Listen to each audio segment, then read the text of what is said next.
చేయండి.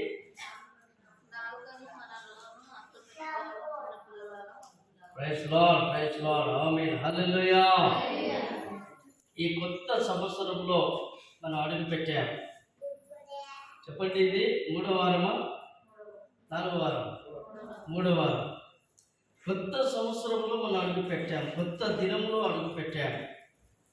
అయితే ఈ సంవత్సరం అంతా మన జీవితంలో మంచి సంవత్సరం, మంచి దినాలు, మంచి రోజులు రావాలి అనుకుంటే, మంచి సంవత్సరములను చూడగోరు వారు చెడ్డ మాటలు పలకకుండా తమ నాలుకలను, చెప్పండి, కపటపు మాటలు చెప్పకుండా తమ పెదవులను, చెప్పండి, కాపాడుకొనవలెను, కాచుకొనవలెను. మంచి సంవత్సరం, మంచి రోజులు ఈ 2023వ సంవత్సరంలో ఒకవేళ మనం చూడకపోవచ్చు. అప్పుల సమస్యలు కావచ్చు, రోగాలే కావచ్చు, ఇబ్బందులే కావచ్చు, కష్టాలే కావచ్చు, నష్టాలే కావచ్చు, మన జీవితంలో ఉండి ఉండవచ్చు. నీ కొడుకు మారాలను, నీ భర్త మారాలను, నీ భార్య మారాలను, ఎన్నో శ్రమలను నువ్వు అనుభవించి ఉండొచ్చు. నీ దినాలన్నీ కూడా దుఃఖ దినాలుగా ఉండవచ్చు. ఈ 2023వ సంవత్సరం అంతా కూడా ఒక బాధకరంగా, ఒక దుఃఖకరంగా నీ జీవితంలో గడిచిపోయి ఉండవచ్చు. ఈ 2004వ సంవత్సరం నీకు దీవెనగా మారాలంటే, నీ అప్పులన్నీ పోవాలంటే, నీ రోగాలన్నీ తొలగిపోవాలంటే, నీ పిల్లలు, నీ భర్త సమస్యలన్నీ పోవాలి అంటే, మంచి రోజు నీకు రావాలంటే ఒకే ఒక చిన్న పని చేయాలి. పెద్ద పని ఏమీ లేదండి. మన నోరును కాపాడుకోవాలి, మన నాలుకను కాపాడుకోవాలి. ఎక్కడ ఏది మాట్లాడాలో, ఎంత మాట్లాడాలో, ఎంతవరకు మాట్లాడాలో మన నాలుకను మన అదుపులో పెట్టుకోవాలి, అంతే. హల్లెలూయా. ఎందుకో తెలుసా? మన నాలుకలో దేవుని శక్తి ఉంది. మన నాలుకలో ఏమో చెప్పండి, దేవుని శక్తి ఉంది.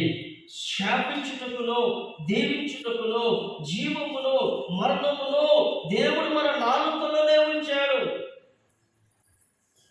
కాబట్టి ఎప్పుడు మన పిల్లలను కానీ, మన భర్తను కానీ ఎప్పుడు మనం శపించుకోవద్దు. ఎప్పుడు మన బ్రతుకును మనం శపించుకోకూడదు. చాలామంది వాళ్ళని వాళ్ళే శపించుకుంటుంటారు. నా బ్రతుకు ఇలా పడిపోయింది, నా స్థితి ఇలా పడిపోయింది, ఇలా మారిపోయింది, నా రాత ఇలా అయిపోయింది అని వాళ్ళని వాళ్ళే శపించుకుంటూ ఉంటారు. ఎప్పుడు కూడా మనది మనం శపించుకోకూడదు.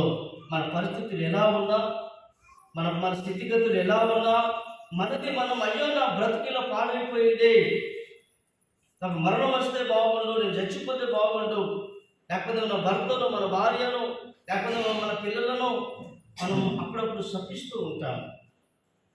అలా మనం ఎప్పుడు కూడా శపించకూడదు. మన నాలుక నుండి ఆ శాపవచనాలు ఎప్పుడు రావద్దు, ఎప్పుడు రావద్దు. నిజంగా జరుగుతాయి అవి. ఇక్కడ నువ్వు శపించావు, దేవుడు అక్కడ ఆమేన్ అన్నాడు అనుకో, అప్పుడు పరిస్థితి ఏంటి? నిజంగా జరుగుతాయి. అప్పుడప్పుడు సరదా కూడా మనం అంటాం. అప్పుడప్పుడు సరదాగా మన భర్తలో, భార్యలో, పిల్లలు ఉంటాం కదా, అన్నం తింటురా, అన్నం తింటురా, స్కూల్కి పోరా, మాటినకపోతే నేను పొందబెట్ట అంటారు కొంతమంది. నువ్వు చచ్చిపోను, కబురు రాను అని అంటారు కొంతమంది. అంటారు, అనద్దు.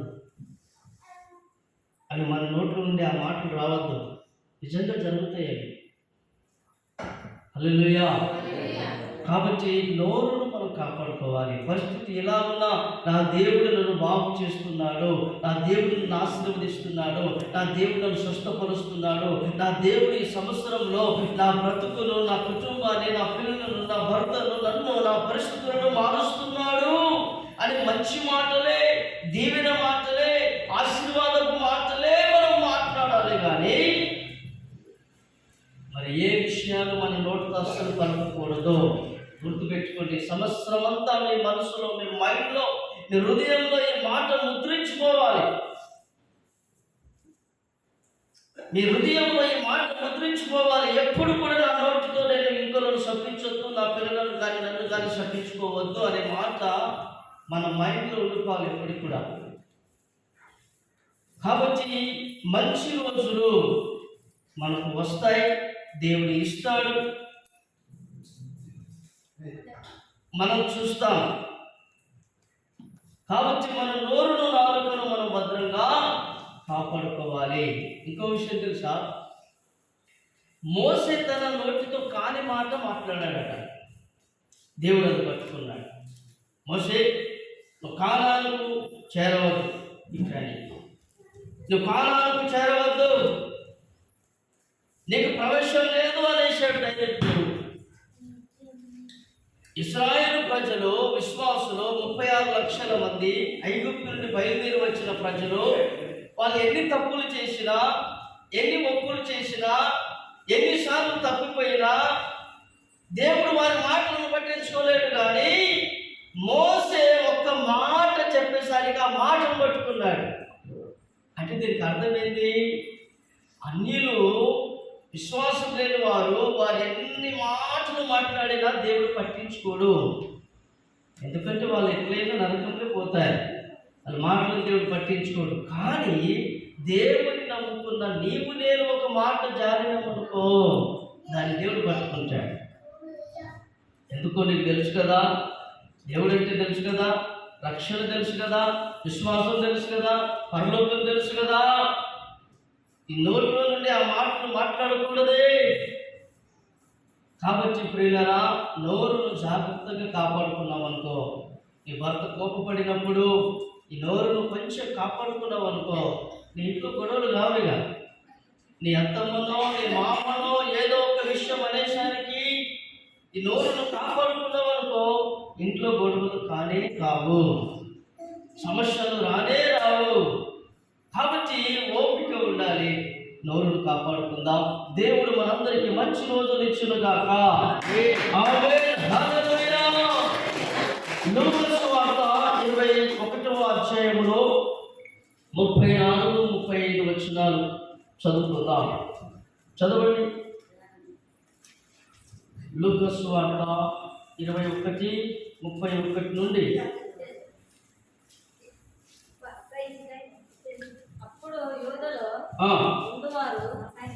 లూకా సువార్త 21వ అధ్యాయం 34వ వచనం. లూకా సువార్త మీ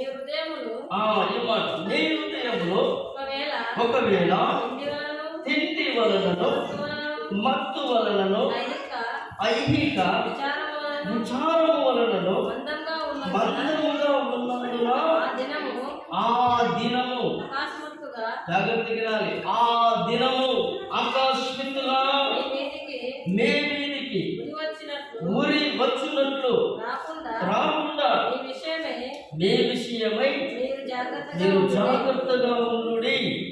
ఆ దినము భూమి అంతటా నివసించు వారందరి మీదికి అకస్మాత్తుగా వచ్చును.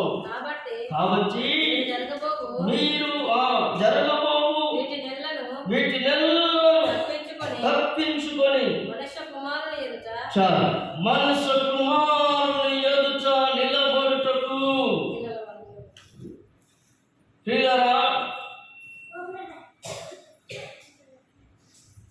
బయట దినాలు ఏమాత్రం కూడా మంచిగా లేవు. ప్రపంచంలో జరుగుతున్న విషయాలు కూడా చాలా భయంకరంగా ఉన్నాయి. చాలా భయంకరంగా అంటే చాలా భయంకరంగా ఉంది పరిస్థితులు బయట. దేవుడు ఏమంటున్నాడంటే, ఆ దినము, ఏ దినము, దేవుడు మధ్యాకాశంలో వచ్చి సిద్ధపడి ఉన్న తన సంఘాన్ని పరలోకానికి తీసుకువెళ్ళిపోయే దినము.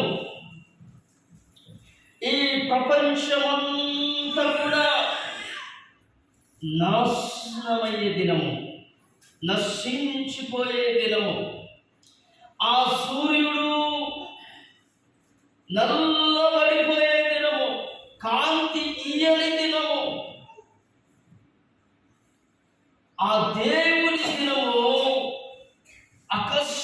అకస్మాత్తుగా రాకుండా, మీ మీదకి రాకుండా మీరు ముందే జాగ్రత్త పడి, ముందే సిద్ధపడి, ముందే ఎదురు చూసి కనిపెట్టి మీరు ఉన్నట్లయితే ఆ భయంకరమైన దినాలు మీ మీదికి రాకుండా, ఆ దినాలు రాకముందే నేను మిమ్మల్ని పరలోకానికి తీసుకెళ్తా అని దేవుడు జాగ్రత్త పడు అని అంటున్నాడు. జాగ్రత్త అని ఎప్పుడంటాం మనం? 2 తులాలు బంగారం మేడ మీద ఉందనుకోండి, అమ్మా జాగ్రత్త జాగ్రత్త, బస్సులలో జాగ్రత్త, ఆ వంచరిగా బస్ స్టాండ్లలో జాగ్రత్త, ఆటో ఎక్కుతున్నాం జాగ్రత్త అమ్మా, 2 తులాల బంగారం వంటిపైన ఉంది, ఒక 5 లక్షలు, 1,00,000 రూపాయలు చేతులు ఉందనుకోండి, బ్యాంక్కి వెళ్ళి ఇంటికి వస్తున్నాం, అమ్మా జాగ్రత్త జాగ్రత్త, దొంగలు ఉన్నారు జాగ్రత్త అంటామా? జాగ్రత్త పడితే షేఫ్, బంగారం షేఫ్, డబ్బులు షేఫ్, మనం షేఫ్. జాగ్రత్త పడక ఆ డబ్బులు పట్టుకొని బస్సులో కూర్చొని నిద్రిస్తే నీ బ్యాగ్ ఉంటుందా? ఎక్కడో దొంగలు, ఎప్పుడో హైదరాబాద్లో అటువంటి దొంగలు ఉన్నారు. నీ వెనక జేబులు ఏమున్నా సరే, బస్ స్టాండ్ దిగి బస్ స్టాండ్ ఇంటికి వచ్చే వరకు ఆ పర్సు ఉండదు, వెనక జేబు ఉండదు, అంత భయంకరమైన దొంగలు ఉన్నారు. జాగ్రత్త అని దేవుడు ఎందుకు అంటున్నాడంటే, ఆ దినము ఉరి వచ్చినట్లు వస్తుంది, ఆకస్మికముగా ఈ భూమి మీదకి వస్తుంది, ఎవరు ఊహించని టైంలో ఆకస్మికంగా, అంటే సడన్గా వస్తుంది అన్నమాట. అప్పుడు అనుకుంటాం, అరే ఇది ఇలా సంభవించింది, ఇప్పుడు ఎలా వచ్చింది, ఇప్పుడు ఇది వచ్చే సమయం కాదే, ఇది జరిగే సమయం కాదే, ఇలా అవుతుందని నేను అనుకోలేదే, నేను ఇంకా చాలా టైం ఉందిలే అని అనుకున్నానే, అసలు ఇలా జరుగుతుందని నేను గ్రహించుకోలేదే. ఆకస్మికముగా ఎవరి మీదకి? ఖాళీ మన మీదకేనా? ఖాళీ తెలంగాణ రాష్ట్రం మీదకేనా? ఈ ఇండియా మీదకేనా? చెప్పండి. భూమి, ఆ దినము భూమి ఎంతంతటా నివసించు వారందరి మీదకి, ఈ భూమి మీద ఎన్ని దేశాలు ఉన్నాయో, ఎన్ని రాష్ట్రాలు ఉన్నాయో, ఎంతమంది అయితే ప్రజలు ఉన్నారో, ఆ ప్రజలందరి మీదకి, అమెరికా మీదకి, దుబాయ్ మీదకి, మస్కట్ మీదకి, యూరోపియన్ మీదకి, ఉక్రెయిన్ మీదకి, శ్రీలంక మీదకి, ఆస్ట్రేలియా మీదకి, జింబాబ్వే మీదకి, శ్రీలంక మీదకి, ఈ భూమి మీద ఎన్ని దేశాలు ఉన్నాయో సర్వభూమి అంతటా ఆ దినం ఎలా రాబోతుందంటే అకస్మాత్తుగా రాబోతుంది. అకస్మాత్తుగా రాబోతుంది. భూమి మీద ఉన్న 800 కోట్ల మీది ప్రజల మీదకి ఆ దినం రాబోతుంది. అంత భయంకరంగా ఈ ప్రపంచంలో కొన్ని కార్యాలు జరుగుతున్నాయి. అయినా ప్రజలకు, చెప్పండి, ప్రజలకు భయం లేదు. నేను సిద్ధపడాలి, నేను పరలోకం వెళ్ళాలి, నా దేశం ఇది కాదు, నా దేశం పరలోకమే అనే ఆలోచన ప్రజలకు రావట్లేదు. ఎన్ని భయంకరమైన కుట్రలు ఈ భూమి మీద జరుగుతున్నప్పటికీ ప్రజలకు ఆ ఆలోచన, ఆ మైండ్ వస్తలేదు. ఏ మైండ్? ఇంక కొద్ది రోజులలో ఈ భూమి అంత నాశనం అవ్వబోతుంది, దేవుని రాకడ జరగబోతుంది, నేను చూస్తున్న ఈ ప్రపంచం, నేను చూస్తున్న ఈ డబ్బులు, నేను చూస్తున్న ఈ ఆస్తి, ఈ బిల్డింగ్లు అన్ని కూడా ఒకరోజు ఆకస్మికంగా మాయం కాబోతున్నాయి. నేను సిద్ధపడాలి, దేవుడు నా రాజ్యం వెళ్ళిపోవాలి అనే ఆలోచన ప్రజలకు రావట్లేదు. దేవుని నమ్ముకున్న బిడ్డలకు కూడా రావట్లేదు. ఎంత మంచి వాక్యాలు ప్రకటించబడుతున్నప్పటికీ, దేవుడే గద్దిస్తున్నప్పటికీ, ఈ వాక్యం అనే ఖడ్గం, ఇది వాక్యం ఏంటి చెప్పండి? ఒక ఖడ్గం. ఈ ఖడ్గముతో, ఈ బల్లెముతో దేవుడు ఎంత హృదయమును పొడిచినప్పటికీ ప్రజలకు అది తెలియట్లేదు. ఎందుకు తెలియట్లేదు అంటారు? అసలు ఏమైందంటారు ప్రజలకు? అక్కడే రాయబడింది 34వ వచనంలో, మీ హృదయములు ఒకవేళ తిండి వలనను మత్తు వలనను ఐహిక విచారము వలనను మందముగా ఉన్నందున, చెప్పండి, హృదయం ఏమైపోయింది? ఏమైపోయింది? హృదయము మత్తుగా మారిపోయింది, మందమైపోయింది హృదయం. హృదయం మందం అంటే తెలుసా? హృదయము కొన్నిసార్లు కొందరికి కొవ్వు బాగుంటుంది, హృదయం చుట్టూ కొవ్వు బాగుంటుంది, వాళ్ళ మనసు అంతా మందముగా ఉంటుంది. ఏ చీమచ్చి కరిచినా వాళ్ళకు స్పర్శ రాదు. ఏ చీమచ్చి, ఏ దోమచ్చి వాళ్ళని కరిచినా కొట్టినా స్పర్శ రాదు. ఎందుకు స్పర్శ వస్తలేదు అంటే హృదయం ఏమైపోయింది? చెప్పండి, మందమైపోయింది హృదయం. హృదయం మందమైపోయింది.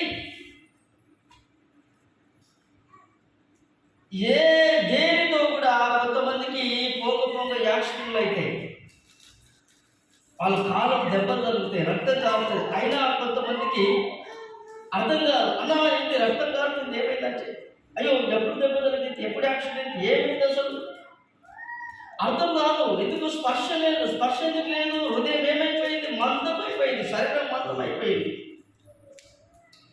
ఎందుకు మందమైందంటారు?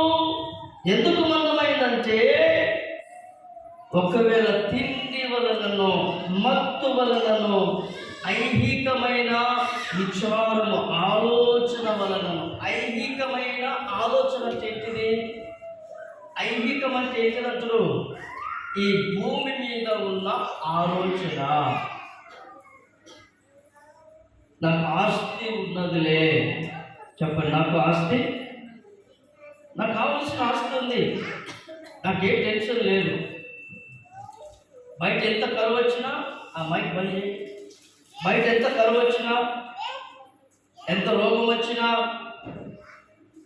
పర్వాలేదులే, నా మట్టుకు నాకు ఆస్తి ఉంది, నా మట్టుకు నాకు సంపాదన ఉంది, నా మట్టుకు నాకు బ్యాంకులో డబ్బులు ఉన్నాయి, నా మట్టుకు నాకు బంగారం ఉందిలే, ఎవరు నన్ను బయట చేసినా నేను బతకడానికి నాకు బంగారము ఉంది, ఆస్తి ఉంది. ప్రజల ఆలోచనలు ఎట్లయిపోయినాయంటే, అమ్మా దేవుడు రాకడొస్తుంది, మనం సిద్ధపడాలి, మనం దేవుని కొరకు వేచి ఉండాలి, కనిపెట్టాలి, ఎదురు చూడాలి అని ఎంత చెప్పినా ప్రజలకు ఆ ఆలోచన రావట్లేదు, సిద్ధపడడం రావట్లేదు. అంటే కారణం ఏంటంటారు?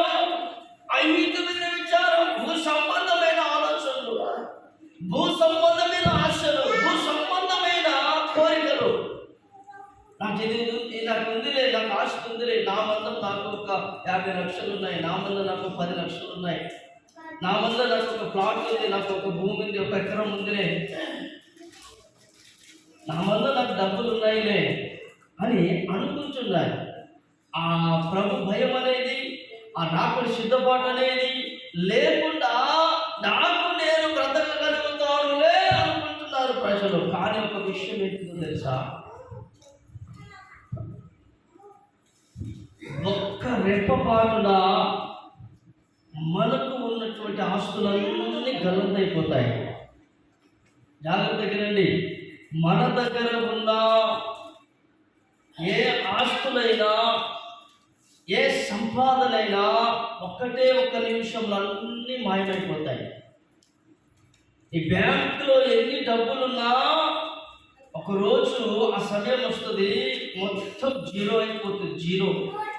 బ్యాంకులో 1 రూపాయి ఉండదు, ఆస్తులు ఉండవు, డబ్బులు ఉండవు.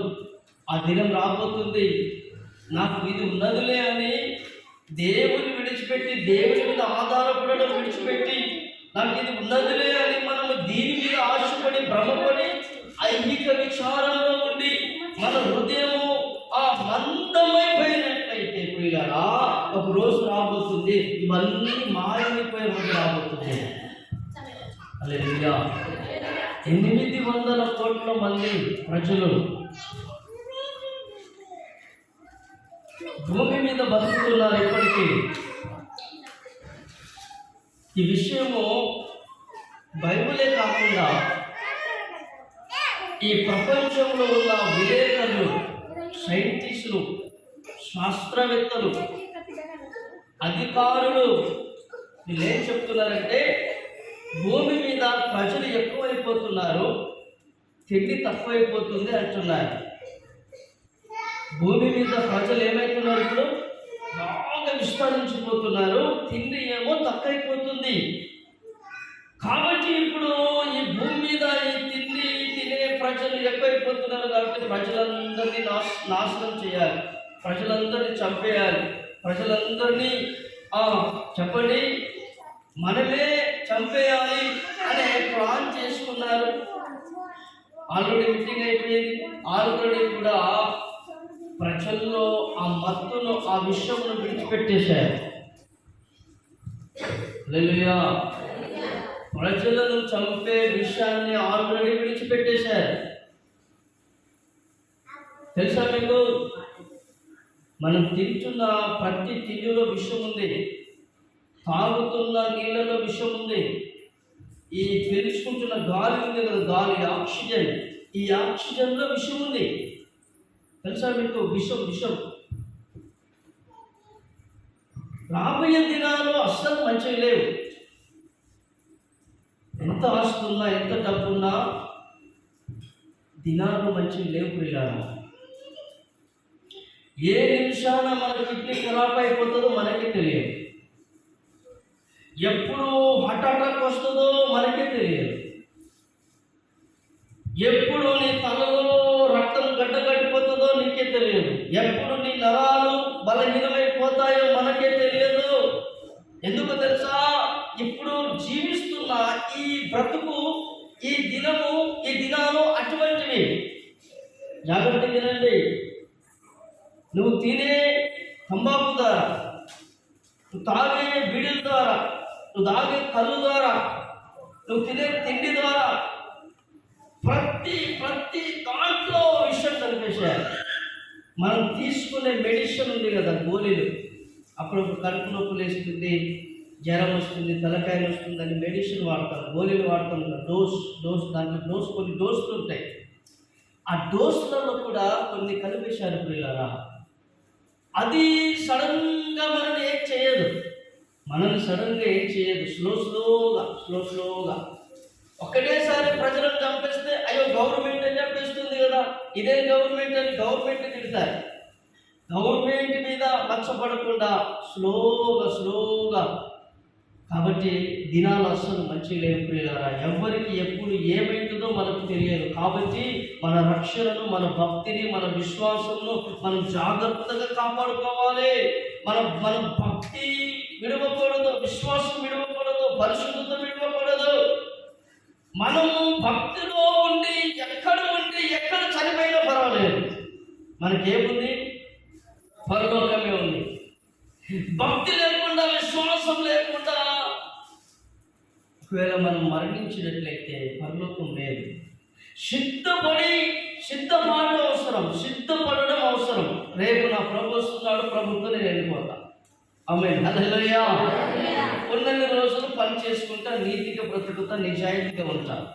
అదే కావాలి మనం. ఆమేన్. హల్లెలూయా. ఏది రాదు. మనం చూస్తున్న ఈ ధనవంతులు ఉండరు, మనం చూస్తున్న ఈ డబ్బులు ఇంకా కొన్ని రోజులలో కనిపించదు. నోట్లు కనిపించవు, అస్సలే కనిపించవు. నోట్లు, కరెన్సీ నోట్లు ఉన్నాయి కదా, అస్సలే మీకు కనిపించాయి, అన్నీ మాయమైపోతాయి. ఆమేన్. హల్లెలూయా. కాబట్టి ఈ రాకడ దినాలలో ఉన్న భయంకరమైన ఈ అకస్మాత్తుగా ప్రభు వచ్చే దినాలలో మనం జీవిస్తున్నాం. కాబట్టి ఎలా బ్రతకాలో తెలుసా? ఆయన కొరకు కనిపించే వారిగా మనం ఉండాలి. ఆమేన్. హల్లెలూయా. మనం ఉండడమే కాకుండా మనతో పాటు నలుగురును సిద్ధపరచాలి. లూకా సువార్త 1వ అధ్యాయం 16-17 వచనాలు చదువుకుందాం. లూకా సువార్త 1:16-17.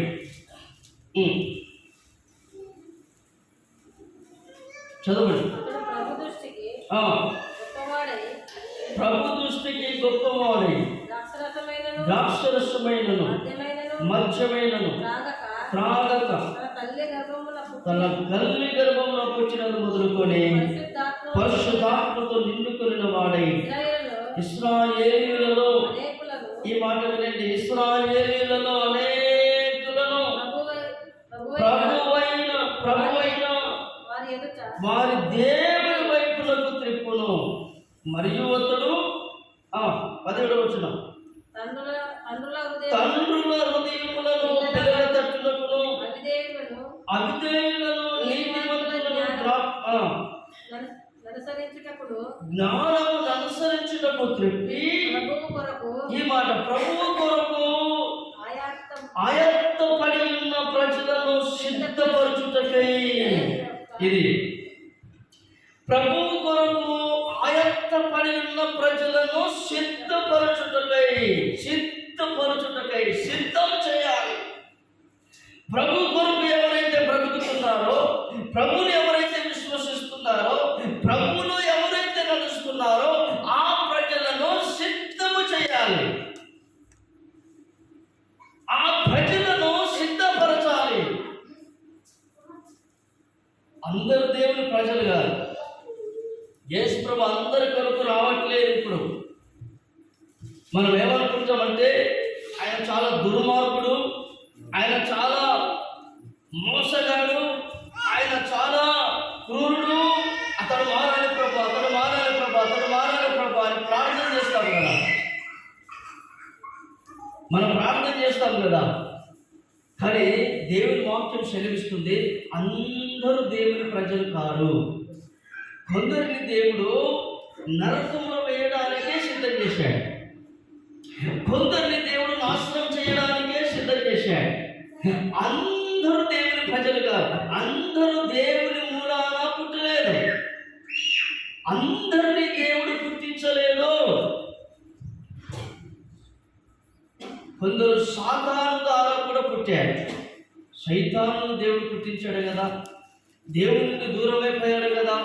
ఈ సైతాను ద్వారా కూడా పుట్టిన వాళ్ళు ఉన్నారు. సర్ప సంతానమా అని దేవుడు అంటాడు. ఈ భూమి మీద ఉన్న సంతానము అన్ని దేవుని సంతానం కాదు. హల్లెలూయా.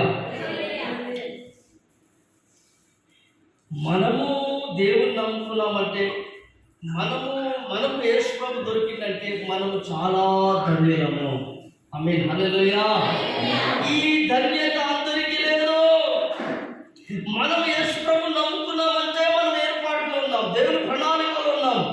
జగత్తు పునాది వేయబడక ముందే దేవుడు మనల్ని ఏర్పాటు చేసుకున్నాడు, సిద్ధం చేసుకున్నాడు. ఈ ఫలాని బిడ్డ, ఫలాని వ్యక్తులు, ఫలాని మనసులు దేవుని నమ్ముకోవాలి, దేవుని దగ్గరికి రావాలి అని దేవుడు మనల్ని ఏర్పరుచుకున్నాడు. అదే మన గొప్ప ధన్యత ప్రియులారా. ఆమేన్. హల్లెలూయా. మరి లోకంలో ఉన్న వాళ్ళందరూ మారిపోరు, అందరూ మారరు. ఎందుకు మారారంటే కొందరిని దేవుడు నరకంలో వేయడానికే సిద్ధం చేశాడు. దేవుడు ప్రేమమయుడు కదా, అట్లా శిక్షిస్తాడు అని అనవద్దు. ఎందుకంటే అందరూ దేవుని సంతానం కాదు కదా, అందరూ దేవుని ప్రజలు కాదు కదా. యేసు ప్రభుని ఎవరి కొరకు వస్తున్నారు? ఇప్పుడు సిద్ధపడి ఉన్న ప్రజల కొరకు వస్తున్నాడు ఆయన. ఎదురు చూస్తున్న ప్రజల కొరకు మాత్రమే వస్తున్నాడు ఆయన. తమ భక్తిని, తమ విశ్వాసమును, తమ పవిత్ర జీవితంలో కాపాడుకున్న వారి కొరకే యేసు ప్రభువు రాబోతున్నాడు. లూకా సువార్త 2వ అధ్యాయంలో 37-38 చదవండి.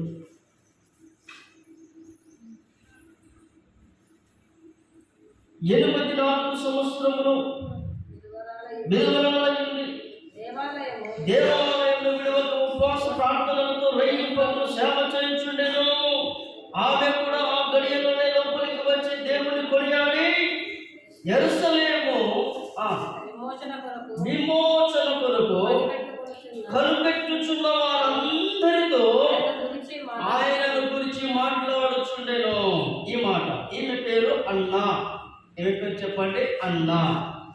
ఈ అన్న ఎవరంటే ఈమె చిన్న వయసులోనే పెళ్ళయింది. ఈమెకు ఆ కాలాలలో చిన్న వయసులోనే పెళ్ళయింది. 4 సంవత్సరాలకో 7 సంవత్సరాలకో పుట్టినప్పుడే కొంతమంది పెళ్లి చేస్తారు, ఆ దినాలలో చేసేవారు. ఈమె కూడా చిన్న వయసులోనే పెళ్లి అయింది. 7 సంవత్సరాలకే భర్త వీడిపోయిండు, విడాకులైనాయి, ఒంటరైపోయింది, విధవరాలైపోయింది. ఆమె అనుకుంది, నా బ్రతుకు ఇక దేవునికి అర్పిస్తా అని, దేవునికి అంకితం చేస్తా అని మందిరంలోనే ఉండిపోయింది. మందిరంలోనే ఉండి ప్రార్థనలు చేస్తూ, ఉపవాసాలు చేస్తూ, రేయి పగలు దేవుని సేవ చేస్తూ, ఈ మాట జాగ్రత్తగా వినండి, సేవ చేస్తూ ఏం చేసింది తెలుసా? యెరూషలేములో విమోచన కొరకు కనిపెట్టుచున్న వారందరితో ఒక దినము విమోచన జరగబోతుంది. విమోచన అంటే ఈ భూమి మీద ఎంతమంది అయితే ప్రజలు ఉన్నారో వారిలో నుండి దేవుడు తన కొరకు కనిపెట్టే వారిని విమోచించబోతున్నాడు, తీసుకెళ్ళబోతున్నాడు, వేరు చేయబోతున్నాడు. రక్షించబడిన వారిని, విశ్వసించిన వారిని ఆయన వేరు చేసి పరలోకానికి తీసుకెళ్ళబోతున్నాడు. ఆ విమోచన కొరకు ఎంతమంది అయితే కనిపెట్టుచున్నారో, యేసయ్య రాకడ ఎప్పుడు వస్తుందా? యేసు ఎప్పుడు వస్తాడా?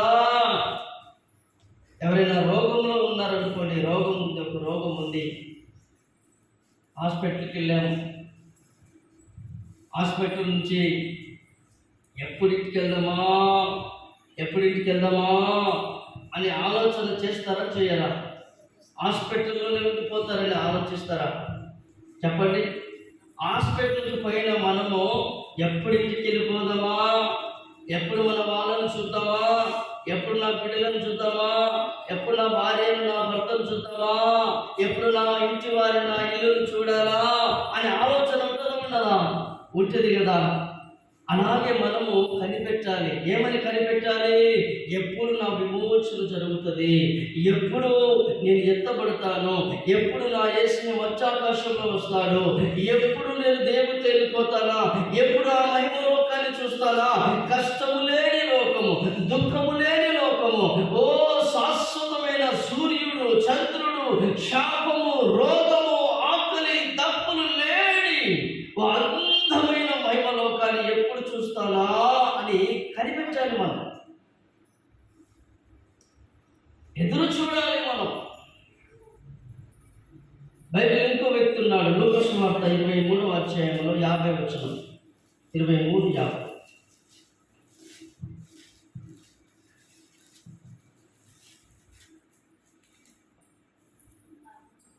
అరిమతయాను యూదుల పట్టణపు సభ్యుడైన యేసేపు అని ఒకడుండెను. 51 చదువు. అతడు సజ్జనుడును నీతిమంతుడై ఉండి వారి ఆలోచనకు, వారు చేసిన పనికి సమ్మతింపక దేవుని రాజ్యము కొరకు కనిపెట్టుచుండినవాడు. చాలు. దేవుని రాజ్యము కొరకు కనిపెట్టుచుండినవాడు ఎవరైనా దేవుని నమ్ముకున్న ఒక భక్తుడు, దేవుని నమ్ముకున్న ఒక విశ్వాసి ఎలా జీవిస్తున్నాడు, ఎలా బ్రతుకుతున్నాడు, ఎలా కనిపెట్టుచున్నాడు? అతడు నీతిమంతుడును, సజ్జనుడును, వారి ఆలోచనలో చేరిన వారు కాక. ఎవరి ఆలోచన, ఎవరి పనులు, ఎవరి క్రియలు? మనమంటాం నీతిగా బతుకుదామని. లోకం అంటుంది నీతిగా బతుకుతే ఏమొస్తుంది, ఎన్ని రోజులు బతుకుతాం? మనమంటాం భక్తిగా దేవుని కొరకు బ్రతుకుదామని. లోకం అంటది అంత భక్తి అవసరమా? అంత భక్తి అవసరమా? ఎప్పుడు చూసినా చర్చి చర్చి చర్చి, ప్రార్థన ప్రార్థన ప్రార్థన, బైబిల్ బైబిల్ బైబిల్, వాక్యం వాక్యం వాక్యం, మీటింగ్లు మీటింగ్లు. అంత భక్తి అవసరమా అని కొంతమంది ఆలోచనిస్తారు.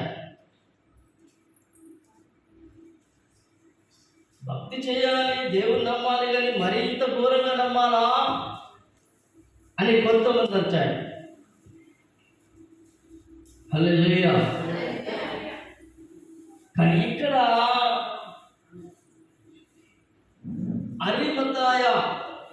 మత్తాయ ఈయన పేరు. ఈయన ఎవరో తెలుసా? ఎవ్వరి ఆలోచన పట్టించుకునేవాడు కాదు, ఎవరి మాటలను పట్టించుకునేవాడు కాదు. నీ ఇంట్లో నువ్వు ఒక్కరిమే ఉన్నావా? నువ్వు ఒక్కదానివే దేవుడు నమ్ముకున్నావా? నీ కుటుంబం అంటారు మేమంతా చూడు విగ్రహాలను మొక్కుతున్నాం, మేమంతా తింటున్నాం, తాగుతున్నాం, ఎంజాయ్ చేస్తున్నాం, వేస్ట్ చేస్తున్నాం. నువ్వు ఒక్కదానివే దేవుడు ప్రార్థన తిరుగుతున్నావు. నువ్వు కూడా మా దాంట్లో కలిసిపోవు, నువ్వు కూడా మాతో వచ్చేయి అని అంటారు చాలా మంది. ఈయన కూడా చాలా మంది అదే అన్నారట. కానీ ఈయన వారి ఆలోచనలో చేరిన వాడు కాదు. వారు చేసిన పనికి సమ్మతింపక, అంటే ఒప్పుకోలేదు. నేను ఒక్కరైనా పర్వాలేదు, ఒక్కదానైనా పర్వాలేదు, నా కుటుంబం ఒక్కటైనా పర్వాలేదు, బంధువులంతా ఒకవైపు నేను ఒకవైపు ఉన్నా పర్వాలేదు, లోకమంతా ఒకవైపు నేను ఒకవైపు ఉన్నా పర్వాలేదు, నాకు దేవుడే కావాలి, దేవునితోనే బ్రతుకుతా, దేవునితోనే చనిపోతా, దేవుని కొరకే ఉంటా అని సాక్షిగా బ్రతుకుతూ దేవుని రాజ్యం కొరకు కనిపెట్టుచుండేవాడట. దేవుని కొరకు ఎదురు చూస్తూ ఉన్నాడట. ఈ భూమి మీద దేవుని నమ్ముకున్న ప్రజలలో రెండు గుంపుల వారు ఉన్నారు. ఒకరేమో దేవుని కొరకు ఎదురు చూసేవారు, మరొకరు ఏమో యేసు ప్రభు ఇప్పుడే రాడు, రెండవ రాకడ ఇప్పుడే జరగదు, ఏం యుద్ధాలు రావు, ఏం ప్రమాదాలు రావు, లోకమంతా మంచిగా ఉంటుంది, లోకమంతా బాగైపోతుంది, ప్రార్థన చేద్దాం, ఉపవాసం చేద్దాం, ప్రార్థన చేద్దాం, దేవుడు మంచిగా చేయడా, దేవుడు బాగు చేయడా అని అనే గుంపు ఉంది. ఒక గుంపు ఈ రకంగా మాట్లాడితే ఇంకో గుంపు ఏమో దేవుని కొరకు ఎదురు చూస్తూ ఉంది. నువ్వు ఎదురు చూసే గుంపులో ఉన్నావా? లేకపోతే భూమే కావాలి, భూమిలో ఉన్న ఆస్తే కావాలి, ఐహిక విచారమే కావాలి, భూమిలో ఉన్న ధనమే కావాలి, భూమంతా నశించుకోబోతుందంటే మన వాళ్ళు భూమిని సంపాదిస్తున్నారు, ఆస్తులు సంపాదిస్తున్నారు. దేవుని కొరకు సిద్ధపడండి అంటే లోకం వైపు చూస్తున్నారు. లోకమంతా మారిపోవాలంటే యేసు ప్రభు వచ్చినప్పుడు మార్చేవాడు కాదా?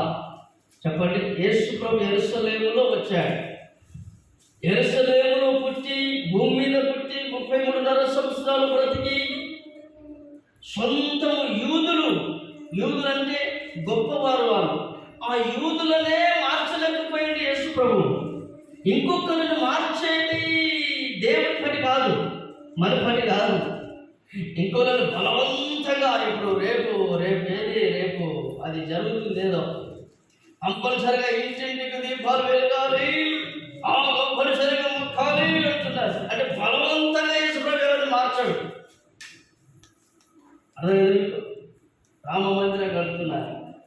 వాళ్ళు ఏమంటున్నారంటే ఇంటింటికి దీపాలు ఉండాలి, ఇంటింటికి అక్షంతాలు ఉండాలి, లేకపోతే బాగుండదు అంటే బలవంతమా? మన దేవుడు ఎవరిని బలవంత పెట్టాడు. బలమైన దేవుడే, కానీ ఎవరిని బలవంత పెట్టాడు. ఖచ్చితంగా రావాలి, ఖచ్చితంగా మారాలి, ఖచ్చితంగా నమ్ముకోవాలి. ఆ పని దేవుడిని కానే కాదు. దేవుని మందిరానికి వస్తే నమ్ముకుంటే పరలోకం, నమ్మకపోతే నరకం ఉంది, నీ ఇష్టం. రెండే మార్గాలు, ఇరుకు మార్గం, విశాల మార్గం రెండే. ఇంకో ఒక్కరి మార్గం లేదు, చుంకర మార్గం లేదు. ఇరుకు మార్గంలో నడిస్తే నిత్య జీవం